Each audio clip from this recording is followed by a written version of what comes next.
Welcome to Heartbreak Chronicles. Do you know what the biggest lie in this society is? That good deeds are rewarded. At 3 in the morning, the hospital called. Your wife just finished surgery. Please come sign the papers. I said, I'm not married. The caller insisted. She listed you as her spouse. When I pushed open the door to room 447 and saw my ex-girlfriend from 10 years ago lying in the hospital bed, with her well-dressed current husband standing beside her, I knew the game between hunter and prey had begun. Only this time they got one thing wrong. Who was the hunter and who was the prey? Quentin, you came? Serena called me weakly, but her eyes gleamed with triumph. The man beside her introduced himself. Blake, Serena's husband. Then he pulled out a stack of photos. Your car hit her. Either settle privately for $500,000, or we call the police. Ridiculous. My car is white, the one in the photos is black. But he said, whether it's real or fake doesn't matter. What matters is who the police will believe. This is the truth of this society. When scammers put on the cloak of victims, honest people become the easiest targets to fleece.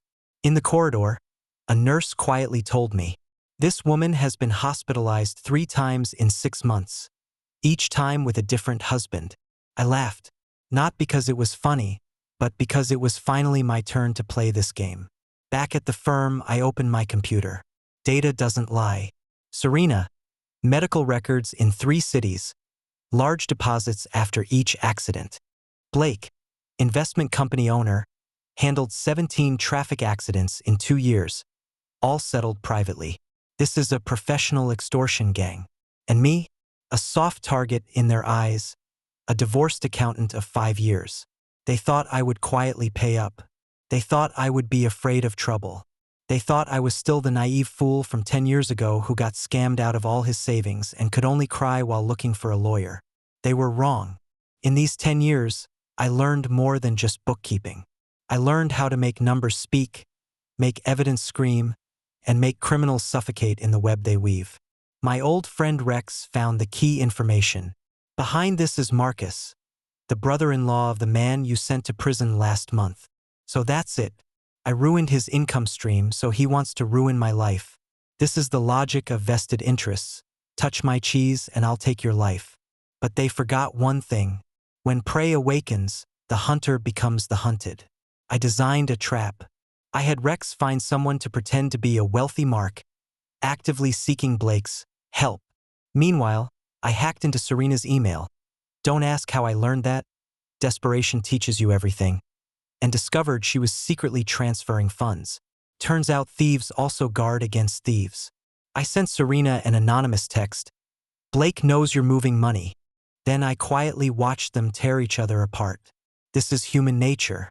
In the face of interests, there are no eternal allies. Greed is the best poison. Back at the firm, Quentin opened his computer. As a forensic accountant, his specialty was finding truth in numbers. First, check Serena. Social Security records showed she had medical records in 3 cities. Before and after each hospitalization, there were large fund deposits. Then check Blake.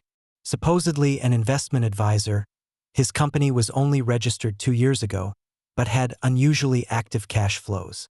Quentin pulled up his own dashcam footage. At the time of the incident, he was at the firm with surveillance as proof. The hit-and-run vehicle used fake plates. His phone rang, it was his old friend Rex. Heard you went to the hospital? Rex was a private investigator, formerly a detective. News travels fast. That woman Serena isn't simple. Rex said directly, I found out she and Blake are running scams. They specifically target wealthy ex-boyfriends, stage fake car accidents, then extort money. Evidence. Still collecting. But Quentin, they're targeting you this time. I'm afraid it's not just about money. Quentin remembered Blake saying, that's the one on the phone. You mean someone's directing them? Most likely. Have you offended anyone recently? Quentin's mind flashed through several names. He had just helped a company uncover internal corruption, sending several executives to prison. I need more information. Give me 2 days. Rex said, be careful. This group doesn't just scam money. They'll get violent if necessary. After hanging up, Quentin began designing a response plan.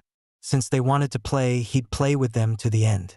The next morning, Blake's call came right on time. "Have you considered it, Mr. Quentin? I want to meet in person to discuss details." "Sure. 3 o'clock this afternoon, Starbucks." "No," Quentin said. "Your company. I want to see what kind of person I'm doing business with." Blake was silent for a few seconds. "Fine. I'll send you the address." At 2:30 in the afternoon, Quentin arrived at Blake's company. The office building was upscale, but the company only rented a small space. The receptionist was a young girl who was obviously nervous when she saw Quentin. "I'm looking for Mr. Blake. Please wait." The girl called the extension, her voice trembling. Quentin observed his surroundings. The company sign was new, only 3 or 4 people in the office, but the walls were covered with success cases.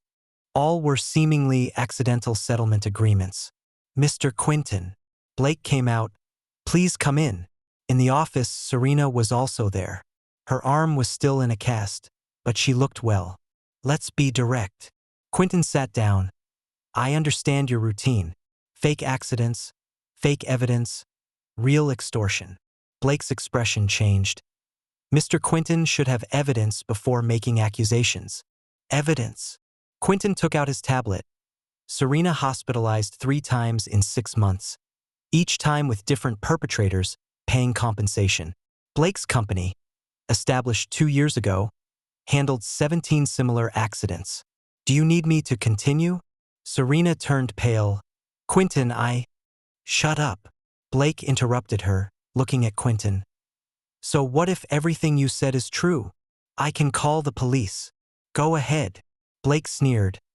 "Let's see who gets arrested. The car is yours. Surveillance can be faked, but the traces are cleaned very well. Serena is willing to testify it was you. Who do you think the police will believe?" Quentin stood up. "Let's find out then." "Wait." Blake's tone softened. "Mr. Quentin is a smart man. Why make it a lose-lose situation? Like this, the price is negotiable." "I don't want to negotiate." Quentin stared at him. "I want you to pay the price." Walking out of the company, Quentin texted Rex. The fish took the bait. That evening, Rex brought crucial information. "Found it." Rex threw a file folder on the table.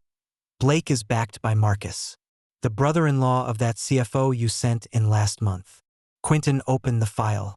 Photos, transfer records, call logs, a complete chain of evidence. "Marcus spent big money to get bail and has been wanting revenge on you." Rex lit a cigarette. "He found Blake, knew Serena was your ex-girlfriend, and set up this trap. Not just for money, but to destroy my reputation." "Exactly." Rex pointed to a recording transcript. "This is from a bug my guy planted in Blake's company. They plan to call the police tomorrow, claiming you intentionally caused harm. Serena will testify that you've been harassing her." Quentin thought quickly. Their setup was deep, conventional methods would be hard to crack. But they had a fatal weakness, greed. "Rex, do me a favor. Say it. Find someone to pretend to be a wealthy Mark. Say he's been recently extorted by his ex-girlfriend and wants Blake's help to fight back." Rex's eyes lit up. "Drawing the snake out of its hole?" "More than that." Quentin opened his computer. "I want to make them turn on each other." The next day, Quentin's plan began running. The wealthy Mark Rex found was named Knox, a retired Special Forces soldier who now worked as a bodyguard. He walked into Blake's company wearing an expensive suit. "Mr. Blake, I was referred by a friend." Knox's acting was decent. "My ex-girlfriend has been extorting me recently, threatening to expose our photos. I heard you can handle this kind of thing." Blake's eyes gleamed. "Of course, but our fees aren't low. Money isn't a problem." Knox deliberately showed his Rolex. "As long as you can solve it." Meanwhile, Quentin was doing something else. He hacked into Serena's email and made an unexpected discovery. Serena had been secretly transferring funds, preparing to ditch Blake and go solo. More interestingly, she had also kept Blake's criminal evidence, obviously as insurance. Quentin screenshot and saved everything, then sent Serena an anonymous text. Blake knows you're transferring funds. Be careful. In the afternoon, things began to escalate. Serena panicked and rushed to the bank to check her accounts. Blake sent people to follow her and discovered the anomaly. That bitch wants to run? Blake roared in his office. His subordinate reported, she transferred $800,000 and destroyed some documents. Blake immediately called Serena. Where are you? Hospital for a checkup. Serena's voice was shaking. Come back immediately. Serena didn't dare disobey. When she returned to the company, Blake immediately demanded, where's the money? What money? Stop pretending. Blake threw the bank records in her face. I've been supporting you for so long, and you want to eat alone? I didn't. Slap. Blake struck Serena across the face. Talk. Where's the money? Serena covered her face. I just wanted to leave myself an escape route. Escape route. Blake sneered coldly. You think you can run? Believe me or not, I'll make you really disabled.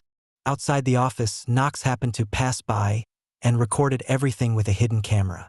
At 8 in the evening, Quentin received the video Knox sent. Blake beating Serena was clearly visible. This can serve as evidence, Rex said. Not enough. Quentin pulled out another file. Look at this. That was Blake's company's financial flow. Through professional analysis, Quentin discovered an even bigger secret. Blake wasn't just extorting, he was also suspected of money laundering. Several large sums had suspicious sources and even more suspicious destinations. This is enough to put him away for several years. Rex whistled. I don't want just several years. Quentin's eyes were ice cold. I want all of them to be finished. Quentin sent Serena a second anonymous text, attaching a screenshot from the video of Blake beating her. Need help? Someone can protect you. Serena trembled as she read the text in her hotel room. Her face still hurt, Blake's threats still echoing in her ears. She knew she had lost control. After much hesitation, she replied, Who are you? Someone who was also harmed by Blake. I know you have evidence on him. Want to cooperate? Serena looked at her phone, struggling internally. There was no turning back with Blake. But could this mysterious person be trusted? While she was thinking, the door was kicked open. Blake burst in with two subordinates. You bitch! Still trying to run? Serena screamed but was quickly silenced. Be quiet. Blake pulled out a knife. Where's the money? Where's the evidence? I'll give you everything. Serena cried and begged. Too late. Blake grinned viciously. You know too much. Just then, the door was smashed open again. Knox burst in with two strong men. Let her go. The scene became chaotic. Blake's men didn't expect anyone to come rescue Serena and were caught off guard. Knox was skilled and quickly subdued them. Who are you? Blake was pinned to the ground. Knox didn't answer, just helped Serena up. Come with me. Someone wants to see you. Serena had no choice but to follow Knox. Half an hour later, she met the mysterious person. A middle-aged man wearing sunglasses, Rex in disguise. Miss Serena, we have a common enemy. What do you want? All of Blake's criminal evidence. In exchange, I guarantee your safety and give you money to leave here. Serena gritted her teeth. I want $2 million. Deal. Serena handed over the evidence stored in the cloud. Recordings, videos, account books, enough to keep Blake in prison for life. But Quentin's plan wasn't finished. He wanted to drag Marcus down with them. Blake must be panicking now. Quentin analyzed. He'll go to Marcus for help. Sure enough, that night Blake drove to Marcus's villa. Rex's people followed all the way. Mr. Marcus, we have a problem. Blake burst into the study. Marcus was drinking tea. What's the panic? Serena ran off and took the evidence with her. Someone's helping her. Who? I don't know. But it's definitely related to Quentin. Marcus put down his teacup. Didn't I tell you to be careful? How was I supposed to know that woman would betray us? Blake was frantically pacing. What do we do now? That evidence is enough to send me away. Send you away? Marcus sneered. You think if they investigate you, they won't investigate me? Blake was stunned. Mr. Marcus, we're on the same boat. Now the boat is sinking. Marcus stood up. Figure it out yourself. You can't do this. Blake panicked. You were the one who asked me to go after Quentin. Evidence. Marcus stared him down. Do you have evidence I directed you? Blake was speechless. He suddenly realized he was just a disposable pawn. Get out. Marcus waved him away. Don't come looking for me again. Blake left dejected. Sitting in his car, he thought of one person. Quentin. Since he was already at a dead end, might as well go down fighting. He called Quentin. I want to see you. Speak. In person. I know what you want. An hour later, the two met in an abandoned parking garage. You won. Blake said dejectedly. Serena betrayed me. Marcus abandoned me. I admit defeat. So, I can testify against Marcus. Hate flashed in Blake's eyes. Everything was arranged by him. I have recordings. Quentin seemed to consider. Conditions. Help me get a reduced sentence. I don't want to die in prison. The recordings? Blake took out his phone. All here. Quentin took the phone and quickly reviewed it. There were indeed recordings of Marcus's directions. All right. Quentin nodded. Come with me to the police station. Blake felt relieved. At least he could still get out alive. But he didn't notice the cold smile at the corner of Quentin's mouth. Police station. Blake detailed the entire criminal process, from Marcus's directions to the extortion details to Serena's participation. I was all forced into it. Blake emphasized. Marcus is the mastermind. The police recorded his statement while verifying evidence. The recordings, videos, and financial records Quentin provided formed a complete chain of evidence. Mr. Quentin. Detective Chun found Quentin. According to the suspect's confession, you are indeed the victim. But this case is complex. We may need your cooperation in the investigation. No problem. Quentin was very cooperative. That night, police split into two teams. One to arrest Marcus, one to search Blake's company. Marcus was preparing to destroy evidence when police broke down the door. Don't move. What right do you have to arrest me? Marcus still tried to argue. Detective Chun showed the arrest warrant. Suspected of organizing extortion, money laundering, and other crimes. I want a lawyer. You can. But you'd better listen to this first. Detective Chin played the recording. It was Marcus directing Blake, crystal clear. Marcus's face turned ashen. On the other side, all employees at Blake's company were detained. Police seized a large amount of criminal evidence, including detailed records of over a dozen extortion cases. This gang was too brazen. A young officer sighed. Thanks to Mr. Quentin. Detective Chan said, the evidence he provided was crucial. In the interrogation room, Serena, as a cooperating witness, detailed the criminal facts. I originally just wanted some money. She cried. I never thought it would become like this. What about your fraud of Mr. Quentin? The police asked. That was 10 years ago. Fraud is fraud. There's no statute of limitations issue. Serena despaired. She thought she could escape, not knowing her past crimes would also be dug up. Late at night, Quentin received a call from Detective Chun. Mr. Quentin, the case is basically clear. Marcus is the mastermind. Blake is the main perpetrator. Serena is an accomplice. Initial estimate. Marcus will get over 15 years. Blake around 10 years. Serena 5 to 8 years. Thank you. We should thank you. Detective Chun said sincerely, you used your professional knowledge to uphold justice. After hanging up, Quentin stood by his office window. The city's night view was beautiful, but his heart was calm. Rex walked in. Is it all over? It's over. Feel good. Quentin was silent for a moment. Can't say it feels good. Just settled something. That woman Serena, do you hate her? I used to. Quentin turned around. But now, she's just a pitiful person. A pitiful person destroyed by greed. The case caused quite a stir in legal circles. A forensic accountant, using professional skills, uncovered an extortion ring. Media competed to report it, but Quinton declined all interviews. A month later, the trial began. In court, Marcus was in a suit but couldn't hide his haggard appearance. Defendant Marcus, what do you have to say about the charges? I plead not guilty. Marcus was still struggling. It was all Blake acting on his own. The prosecutor presented evidence, including recordings, transfer records, witness testimony. The evidence was ironclad. Blake testified, Marcus found me, said he wanted revenge on Quinton. He gave me Quinton's information and told me to use Serena to set a trap. Why did you agree? He paid me. Blake kept his head down and threatened me, said if I didn't do it, he'd shut down my existing business. Serena also took the witness stand. She had lost a lot of weight, her eyes vacant. I did participate in the extortion, she said mechanically, but I was controlled by Blake. He beat me, threatened me.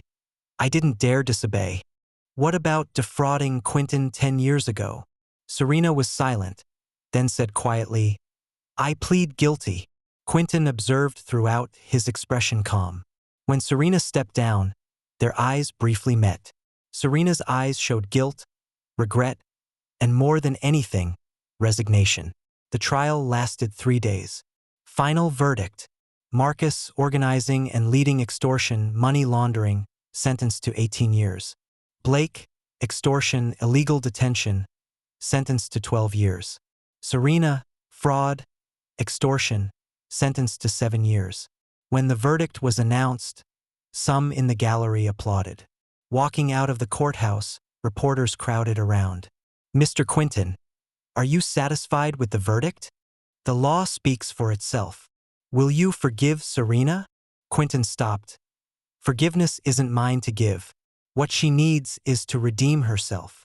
3 months later, Quinton's firm's business exploded. Many companies sought him out for financial audits. His professional ability received the best proof. Rex became a partner, handling investigation and evidence collection.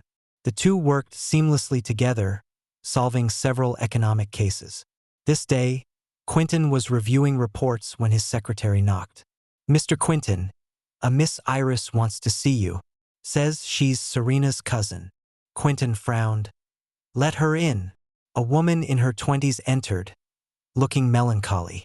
Mr. Quinton, I'm Iris. Serena asked me to find you. How is she? Performing well in prison. Might get a reduced sentence. Iris handed over a letter. She asked me to give this to you. Quinton took the letter but didn't open it immediately. She also said. Iris hesitated. Said she's sorry. She knows apologies are useless, but still wanted to say it. I understand. After Iris left, Quinton opened the letter. Serena's handwriting was neat. Quinton, I know you won't forgive me, and I don't deserve forgiveness. 10 years ago I destroyed you, now I've destroyed myself. Maybe this is karma. In prison I've thought a lot. If I hadn't been so greedy back then, if I could have been more honest, maybe everything would be different. But there are no ifs. Thank you for letting me face legal judgment instead of private revenge. This allows me to atone with dignity. I wish you happiness. Serena. Quinton finished reading and was silent for a long time. Then he put the letter in the shredder. Let the past stay in the past. That evening, Quinton and Rex had drinks at their usual small restaurant. Heard you turned down several big company buyouts? Rex asked. I like the current state. Quinton picked up some food. My own firm, my own decisions. True. Rex raised his glass. Here's to justice. To professionalism. Quinton corrected. They clinked glasses and drank deeply. By the way, Rex remembered something. That client last time, the one screwed by his partner, wants to take you to dinner. Not going. He's genuinely grateful. Just doing my job. Quinton shook his head. I'm not a hero, just an accountant. Rex laughed. You're no ordinary accountant. Another late night. Quinton worked overtime in his office, auditing a complex financial report.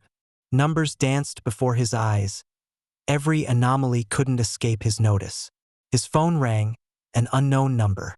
Mr. Quinton? I was referred by Mr. Yang. Our company recently discovered some financial problems.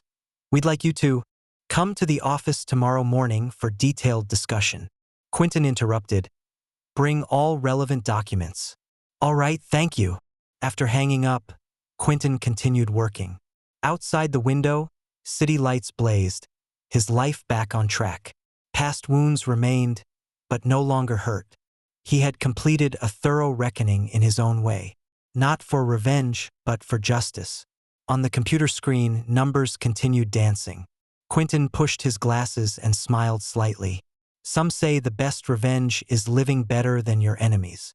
But for Quinton, the best revenge was making criminals face appropriate punishment and letting justice prevail. And he was just an ordinary person who mastered professional weapons. The story ends here. But Quinton's life was just beginning a new chapter. That's the end of today's story. For more captivating tales, hit subscribe and never miss an episode.